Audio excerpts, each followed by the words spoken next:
Welcome back to another technical deep dive here in the debug zone. Today we're tackling a big question and breaking it down with insights from other users. Hopefully this clears up some misconceptions and helps you get the answer you need. So buckle up, stay a little curious, and let's jump right in.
And that's a wrap.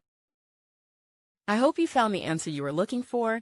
If you did, take a second to hit that subscribe button. It really helps out. And let me know in the comments which solution worked best for you. See you next time in the debug zone.